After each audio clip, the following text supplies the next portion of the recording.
Est-ce que vous m'entendez? Bonjour à tous. Merci d'être restés jusqu'à la fin, c'est la dernière conférence de la journée, donc bravo à vous. Je ne sais pas s'il y a des badges qui seront décernés par le salon, mais...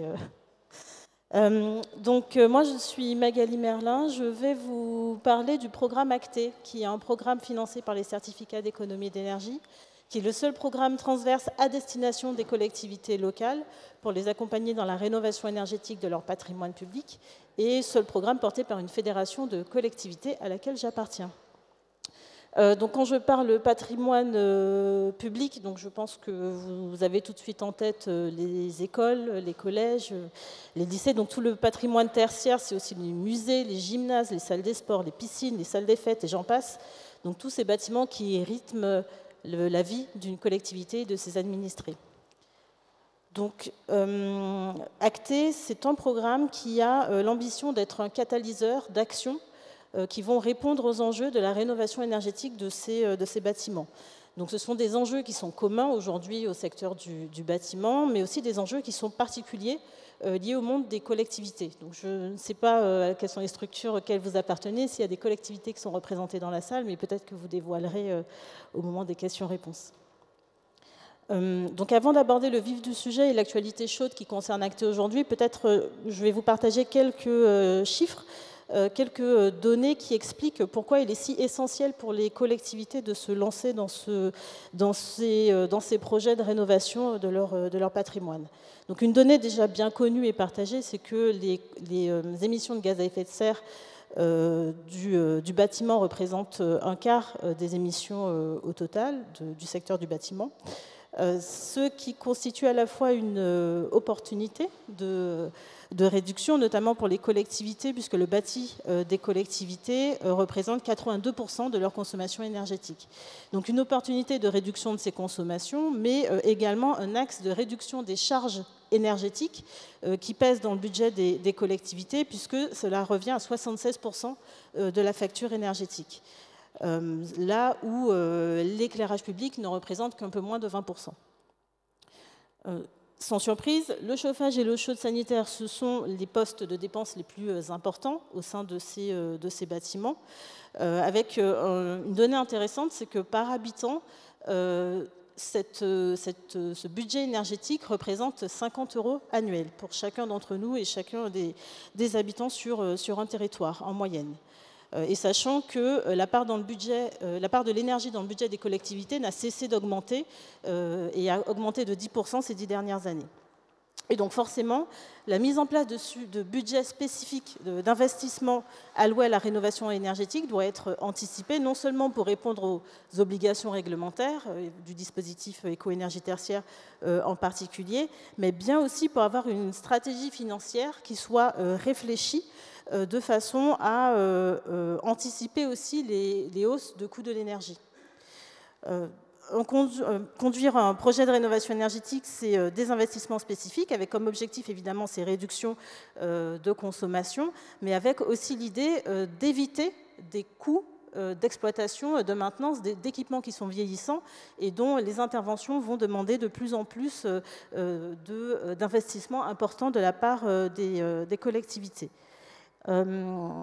Et donc nous en sommes convaincus, et c'est le cœur et l'origine de ce programme, entre autres, c'est que le coût de l'adaptation par la rénovation sera forcément inférieur au coût de l'inaction. Sur la partie efficacité énergétique, donc évidemment l'idée c'est de réduire les coûts aussi en améliorant le confort d'usage, parce que rénover un bâtiment, c'est le moderniser, c'est apporter pour les personnes qui y travaillent, pour les personnels, les agents, un cadre de travail agréable, et pour les usagers, donc notamment pour les établissements recevant du public qui ont un fonctionnement par intermittence, c'est aussi d'avoir un bâtiment confortable dans lequel évoluer et faire ces démarches. Et par conséquent, établir une stratégie de rénovation, ce n'est pas que faire des travaux, mais c'est aussi avoir une vision assez précise de son patrimoine donc au-delà des obligations, de savoir où on en est dans ses consommations, quelles sont les priorités d'intervention, quels sont les axes pour baisser ses charges énergétiques et valoriser ensuite ces bâtiments pour une durabilité des actions de service public au sein du bâtiment et sur le long terme. Donc tous ces éléments financiers, ces obligations réglementaires qui poussent à l'action, avec évidemment un volet d'action environnementale important et aussi économique, sont tous ces éléments qui ont permis de faire naître, j'ai envie de dire, le programme ACTE, qui vient vraiment de la rencontre entre cette envie d'agir des collectivités et les obligations qui sont poussées par la réglementation aujourd'hui. Et donc, c'est le seul programme transverse à destination des collectivités, un des seuls programmes portés par une fédération de collectivités, avec cette idée que près de 90% des fonds qui sont engagés au sein de ce dispositif aillent directement aux collectivités, au sein de leurs projets, pour irriguer le tissu économique local. Je vais vous dire quelques mots sur la structure à laquelle j'appartiens, qui porte ce programme, c'est la FNCCR, donc Fédération représentative des collectivités, qui compte 850 adhérents. C'est une association de loi 1901 qui est presque centenaire aujourd'hui. Et donc ces 850 adhérents couvrent un bassin d'habitation de 60 millions d'habitants. Donc c'est une gouvernance et des financements qui sont 100% publics. La fédération regroupe à la fois des collectivités qui gèrent elles-mêmes leurs services publics en réseau ou qui en assurent la délégation auprès d'entreprises tiers. Pour ses adhérents, la fédération a des missions de conseil, d'animation, de défense et de représentation de leurs intérêts sur tout ce qui touche donc au public service en réseau. Évidemment, la thématique de l'énergie, donc historiquement sur l'aspect réseau, sur les réseaux d'électricité, les réseaux de gaz, les réseaux de chaleur et de froid, les énergies renouvelables, avec un volet aujourd'hui, donc depuis quelques années maintenant, de maîtrise de la demande en énergie dans lequel s'inscrit le programme ACTE. Un deuxième volet qui est un deuxième sujet, un deuxième domaine d'activité sur lequel je passe rapidement, mais je me dois de vous le partager, qui est le cycle de l'eau, donc de l'aspect traitement de l'eau potable, gestion de la ressource, jusqu'aux questions d'assainissement. Et puis un sujet qui est de plus en plus émergent aujourd'hui, qui est celui des réseaux numériques, que ce soit sur l'aspect des infrastructures que sur la question de la sécurité des données. Et donc sur sa thématique historique énergie, la fédération porte le programme ACTE. Au sein de la fédération, c'est une petite équipe d'une dizaine de salariés à laquelle j'appartiens qui vient accompagner les collectivités dans l'élaboration de leurs projets de la façon suivante. La philosophie du programme, ce sont deux approches. La première, c'est la mutualisation des actions. C'est que tout seul, on va vite, mais à plusieurs, on va plus loin. Donc, assez connu, mais ça s'applique très bien ici. L'idée, c'est de mutualiser les actions pour augmenter l'effet levier et, in fine, avoir des économies d'échelle. Donc, les collectivités se regroupent à plusieurs sur une dynamique territoriale pertinente pour pouvoir participer au programme. Donc, je vais préciser plus après de quelle façon. Et le deuxième pilier, c'est l'approche long terme, donc vraiment d'avoir une stratégie qui s'inscrive dans le temps long, notamment en ayant l'idée d'une stratégie pluriannuelle globale d'investissement. Et donc, dans ces deux piliers philosophiques, donc, vous voyez cette image de l'arbre, elle revient très fréquemment dans la philosophie d'ACTE. Il y a l'aspect centre de ressources, donc la bibliothèque, une cellule de soutien, un centre donc, de ressources aux collectivités dans lequel il y a des guides, des formations, des cahiers des charges types, donc un panel d'éléments qui permettent à la collectivité de monter en compétences et qui vient compléter les outils qu'elle a localement au sein de son territoire. Et le deuxième aspect du programme, sur la partie droite de l'arbre, c'est le cœur essentiel du dispositif, ce sont des financements à destination des collectivités au travers d'appels à projets pour participer au financement de leurs projets de rénovation, avec la particularité que ACTE intervient sur tous les coûts organisationnels de la rénovation énergétique, c'est-à-dire tout ce qui se passe en amont des travaux. Donc, toutes les études préalables, les ressources humaines à mettre en place pour pouvoir suivre le projet de rénovation énergétique et s'assurer de la mise en place d'un programme de travaux qui soit réalisé sans regret. Je vais dire juste, je vais peut-être passer là-dessus, je vais juste approfondir peut-être l'aspect mutualisation. Donc l'idée, c'est, comme je l'ai dit, d'augmenter l'effet levier. Et dans ce cadre-là, au sein des appels à projets, dont je vais parler après, il s'agit pour plusieurs collectivités de se mettre ensemble pour porter un dossier de candidature. Donc, au sein du dossier de candidature, il y a plusieurs axes de financement qu'elles peuvent en commun mobiliser. Donc, des ressources humaines, c'est-à-dire bénéficier d'un renforcement de l'ingénierie technique au sein du territoire en dotant la structure qui le souhaite de compétences techniques, financières et juridiques, donc qui est personnalisée par l'économe de flux, qui vient en complément notamment des conseillers en énergie qui existent déjà dans un certain nombre de territoires. Ce sont des outils aussi de type outils de suivi de consommation, des capteurs, un ensemble d'équipements qui permettent de voir où passent les calories et identifier les bâtiments prioritaires pour pouvoir cranter les actions derrière. C'est le financement d'audits énergétiques évidemment, d'études, de schémas directeurs immobiliers énergétiques. Donc tous ces éléments qui vont permettre d'avoir la photo la plus précise du patrimoine et du parc de bâtiments.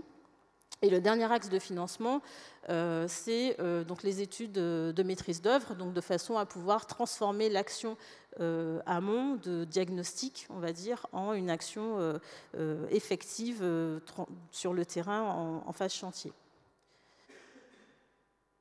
Donc l'économe de flux, donc ce sont ces profils qui viennent renforcer, comme je le disais, l'ingénierie au sein des territoires, donc qui est vraiment complémentaire à ce qui existe, avec des missions finalement un peu à la carte. Donc l'économe de flux, il intervient en amont pour repérer et détecter les bâtiments sur lesquels l'intervention est prioritaire, parce que plus déperditif ou plus consommateur. Il a un rôle de conseil et de diagnostic, juste à la partie passation de marché, notamment accompagnement sur le volet juridique et le suivi des travaux. Quand il existe déjà une ingénierie technique forte et pertinente sur le territoire, l'économe de flux va venir compléter en se positionnant sur l'aspect flux financier et montage juridique notamment. Donc l'idée est vraiment d'avoir un panel d'expertise complémentaire au sein du territoire pour massifier les actions de rénovation énergétique. Un petit mot sur la cellule du soutien. Donc ça faisait partie de ce que j'ai présenté comme la partie centre de ressources. C'est une cellule de soutien qui est nationale. Donc la fédération, je ne l'ai pas précisé, mais elle est basée à Paris et elle intervient par contre sur tout le territoire national avec du coup un numéro unique d'échange qui permet aux collectivités de poser toutes les questions en lien avec la rénovation énergétique. Ça peut être vraiment des questions de premier niveau, des premières étapes qu'il faudrait réaliser pour avancer. Ça peut être aussi des questions à un niveau un peu plus pointu qui nécessitent une expertise en termes de montage juridique, en termes d'expertise économique, administrative ou financière. Donc c'est un numéro unique qui permet d'avoir ce premier ou second niveau de conseil en fonction des problématiques qui se posent. Et cette cellule de soutien, elle permet de renforcer la coopération entre les dispositifs qui existent déjà. Il y a une dynamique très forte en Auvergne-Rhône-Alpes, notamment sur ces sujets-là, ce qui n'est pas forcément le cas sur d'autres régions. Donc l'intérêt d'avoir un dispositif national est justement de pouvoir faire les bons relais dans les territoires quand ils existent, ou alors de les porter quand ils le sont pour l'instant inexistants. Alors, les chiffres clés du programme, donc, on parle souvent d'ACTE 1 et 2, parce qu'il y a eu deux programmes C2E, mais qui n'en font qu'un aujourd'hui, qui est ACTE. Ce sont plus de 8000 études techniques qui ont été lancées et financées, près de 20 000 communes concernées par une action, par un projet ACTE, plus de 7000 bâtiments qui font l'objet de ces programmes de rénovation et 13 régions aujourd'hui couvertes. Alors, je ne sais pas, moi, ce n'est pas très visible, mais je suis pas en face, donc j'espère que vous le voyez un petit peu mieux que moi, ce camembert. Les lauréats actés, donc les groupements qui ont présenté leur candidature au dispositif, l'ont présenté au travers d'appels à projets qui sont sectoriels, c'est-à-dire des appels à projets sur un appel à projet sur la santé, un appel à projet sur les collèges et les lycées, un appel à projet sur les écoles. Il y en a eu un également sur de façon plus croisée sur l'ensemble des bâtiments communaux et intercommunaux. Et aujourd'hui, 157 lauréats 157 groupements de collectivités sont lauréats du dispositif. Et du coup, oui, je n'ai pas rappelé ce chiffre, mais en termes, du coup, je parlais des économes de flux, en termes de constitution de réseau, le réseau des économes de flux compte aujourd'hui une centaine en poste, avec 241 déjà pris en charge financièrement, avec cette idée de pouvoir les intégrer au sein de formations, de groupes de travail, avec une mise en commun des expertises de chacun et de production de ressources qui soient utiles à tous. Alors, les actualités sont nombreuses sur le programme acté. Je vais me focaliser sur 3 d'entre elles. Donc, la première, c'est dans le centre de ressources, la base de données PrioFuel. Donc, c'est une base de données qui a été établie à partir des fichiers d'EDF qui répertorie ces clients, donc collectivités, qui sont chauffés au fioul. Et donc cette base de données, elle a permis d'identifier les sites tertiaires publics qui possèdent encore des équipements chauffés au fioul, avec un premier niveau de repérage, c'est ce qu'offre cet outil, qui est plutôt à destination des collectivités grand commençantes, avec un objectif de priorisation de l'action. Vous avez sur votre commune, sur votre sol, ces bâtiments qui n'ont pas encore été convertis. Commençons à regarder quelles sont les étapes à mettre en place pour cibler ces bâtiments en priorité et les intégrer dans une stratégie globale de rénovation de votre patrimoine. Donc ça a été un travail assez long qui a permis de produire un document pour chacune des régions avec des sous-divisions par département et par commune, avec la liste de l'ensemble des sites qui sont concernés aujourd'hui par ce type d'énergie, avec un focus sur le récapitulatif d'aide dédiée, donc les certificats d'économie d'énergie, les fonds chaleur, pour appuyer et aider à la substitution d'énergie fossile. Un exemple d'appropriation, on va dire, de cet outil, c'est donc un syndicat d'énergie qui a fait une communication en associant auprès de ses adhérents, de ses communes adhérentes, l'existence de cet outil qui liste les communes avec le patrimoine concerné, très précisément la piscine de telle commune, etc.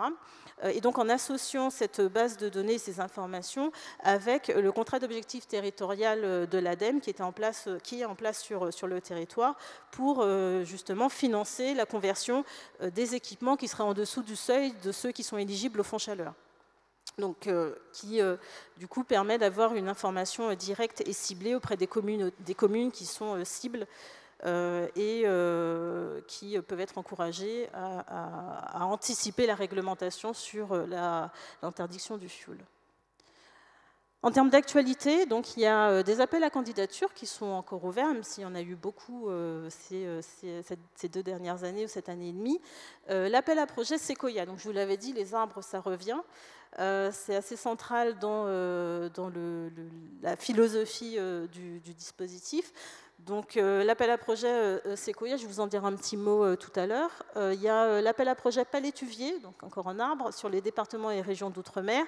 Il y a le programme ACTO, qui est un sous-programme qui va concerner les piscines, donc qui a une maille beaucoup plus réduite puisque ça concerne maximum 2 équipements. Et puis la démarche étrier, qui est une démarche qui est spécifique pour les communes rurales isolées qui n'ont pas accès à un service d'ingénierie pour pouvoir les accompagner dans leurs actions de rénovation. Le sous-programme ACTO, je vais commencer par celui-ci. Donc, c'est un sous-programme qui est dédié aux équipements et centres aquatiques qui sont possédés par une collectivité. C'est une sélection au fil de l'eau, ça s'impose par le jury, donc ouvert jusqu'au 16 avril 2023. Donc c'est un relevé de boîte mail, on va dire, mensuel, de façon à présenter les différents dossiers qui vont être étudiés par le jury. Priorité aux piscines couvertes et mixtes de plus de 25 ans.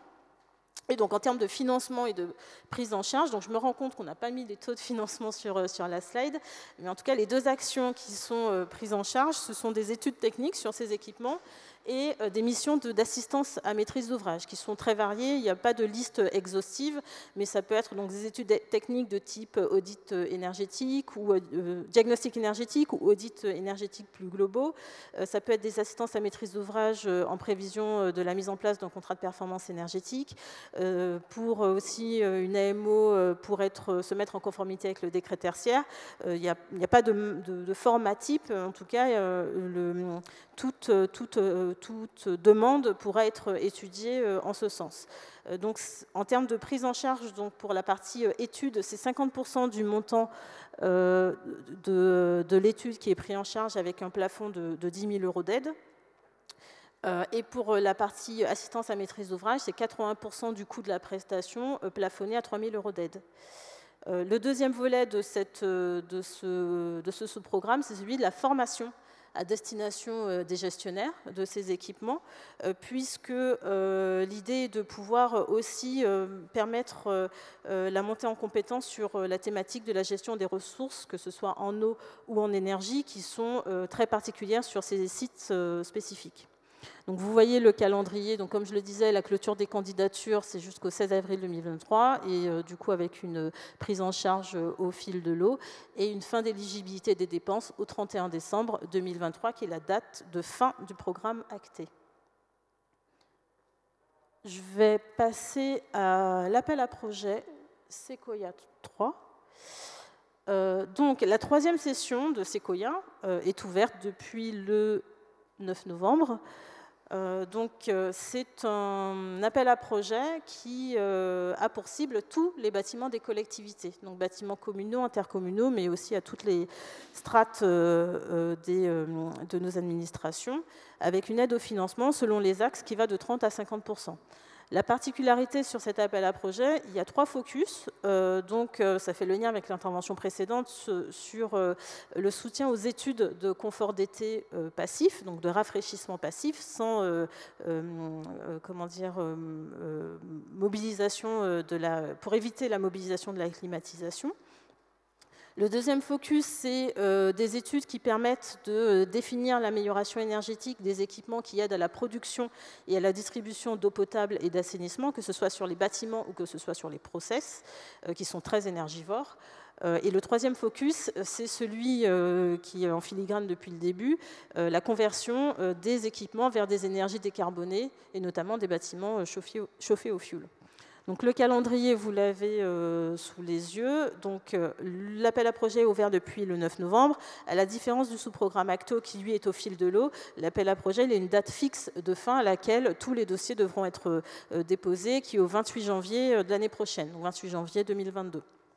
Le jury se tiendra un mois après et les périodes d'éligibilité des dépenses courront jusqu'au 31 décembre 2023.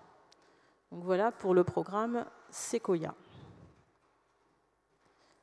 Les axes de financement, donc je l'ai redit, c'est un peu les axes de financement traditionnels de tous les appels à projets d'ACTé.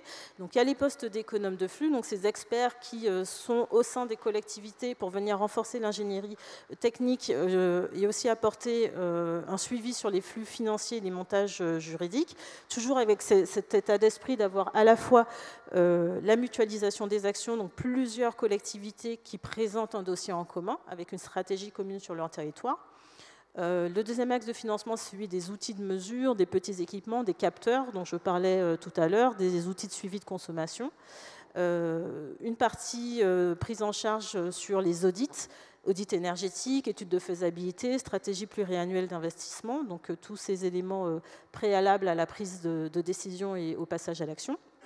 Et donc le quatrième axe, qui est celui de l'aide au financement de la maîtrise d'œuvre, avec du coup les focus dont j'ai parlé tout à l'heure sur le confort d'été, les installations de production d'eau et la conversion vers des énergies décarbonées. Donc vous avez ici le tableau de financement, donc sur l'eau ressources humaines, un taux d'aide de 50%, plafonné à 90 000 € d'aide par membre du groupement. Sur les outils de suivi, un taux d'aide maximal de 50%, avec un plafond commun de 20 000 € par membre. toutes les études techniques, aussi un plafond commun de 70 000 € pour une aide de 50%, et donc la maîtrise d'œuvre, qui a une prise en charge un peu particulière, puisqu'elle fait le lien avec la transformation des études vers le chantier, et donc c'est un pourcentage, c'est 30% des études qui ont été financées dans le cadre du programme. Un plafond global pour l'ensemble des membres du groupement de 800 000 € et par membre de 250 000 €. J'en suis arrivée à la fin des éléments de présentation, donc n'hésitez pas si vous avez des questions pour approfondir, on a le temps. Merci. Ça veut dire que j'ai été très claire. Ça me va. Oui ? Pas du tout. Vous faites bien de le demander, merci. Pas du tout. Donc, il y a parmi les lauréats des adhérents, mais effectivement de façon assez naturelle, qui sont positionnés sur ces questions depuis un certain temps, notamment les syndicats d'énergie. Mais le programme est vraiment ouvert à tout type de collectivité. Et sachant que la partie centre de ressources est ouverte à tous aussi. Il n'y a pas besoin d'être lauréat ou de présenter un dossier de candidature pour avoir accès aux ressources du programme.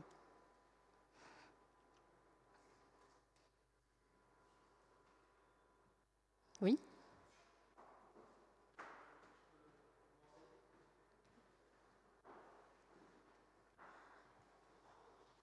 Vous m'entendez? Parfait. Oui, donc ma première question est de savoir qui est-ce qui récolte les C2E? Pardon, qui est-ce qui récolte les C2E? Parce que vous avez parlé oui. de programme qui est financé par les C2E, donc on génère des C2E. Oui. Qui est-ce qui récolte ces C2E là? Ce sont les financeurs du programme. Il y a 12 obligés qui sont financeurs du programme, parmi des grands ou des petits énergéticiens. Voilà, parmi lesquels EDF, Engie, Gaz de Bordeaux, Énergie Strasbourg. Voilà. Okay, donc ça, c'était ma première question. La deuxième question est de savoir est-ce que ce programme-là, est-ce qu'il peut être cumulable avec d'autres programmes? Je pense par exemple au programme de rénovation globale, coup de pouce tertiaire. Voilà. Alors effectivement, les programmes C2E ne doivent pas être cumulables pour les mêmes actions.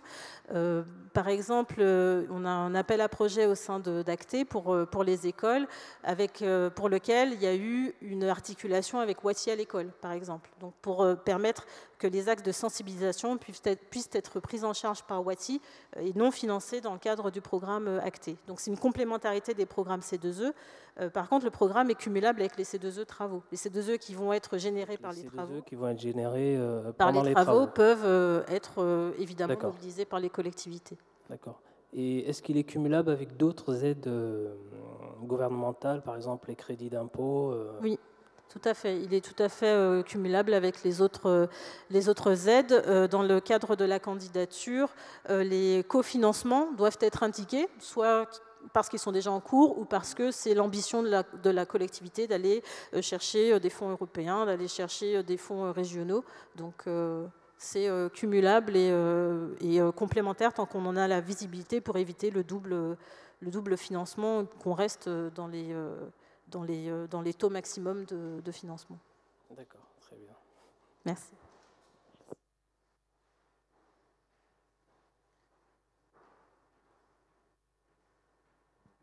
Bon. Merci à vous. Ah, oui.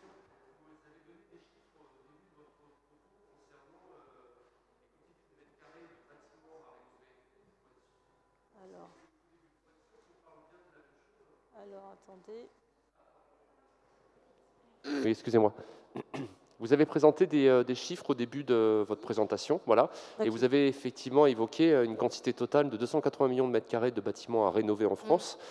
Là, on est bien d'accord, on ne parle que de la rénovation énergétique. Oui. Voilà. Et on est d'accord que vous parlez d'un nombre de mètres carrés de plancher. Oui. Très bien.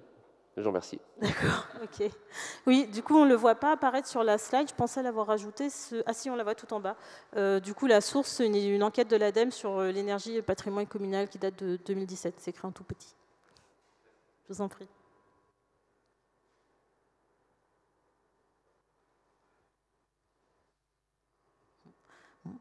Une autre question. Vous en aviez encore sous le pied, dites donc.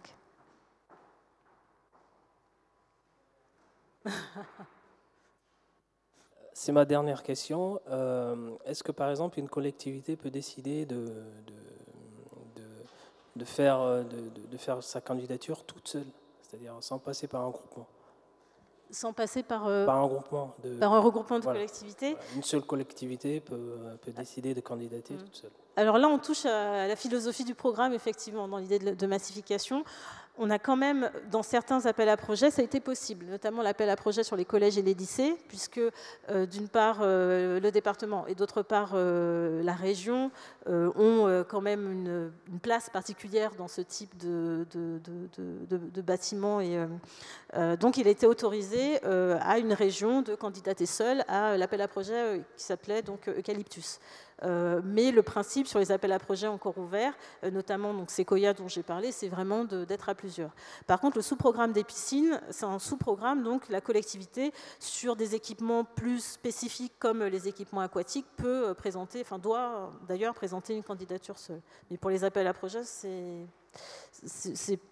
voilà, ce ne sera pas un dossier qui pourra être retenu ou étudié de façon complète. D'accord. Merci. Je vous en prie.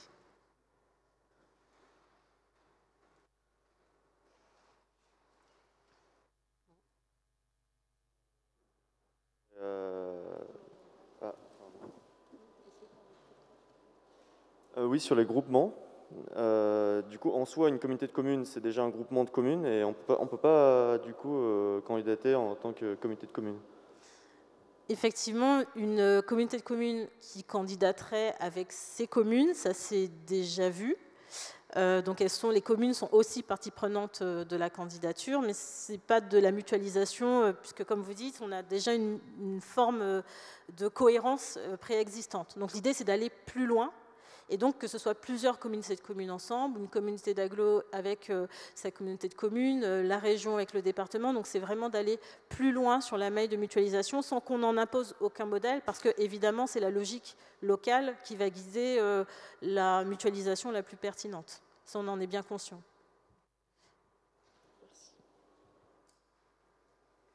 Oui ?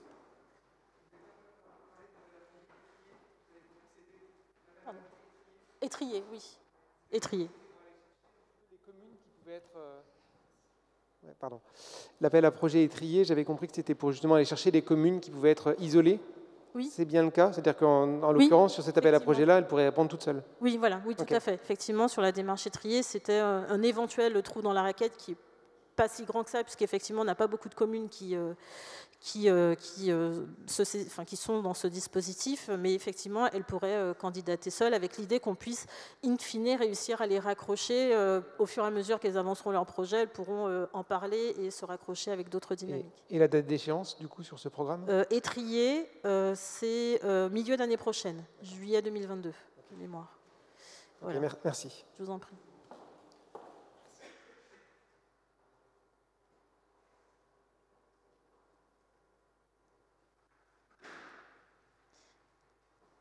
Eh bien, je vous remercie. Donc, je serai encore dans les couloirs si jamais il y a des questions qui vous venaient d'ici là. Merci pour votre attention.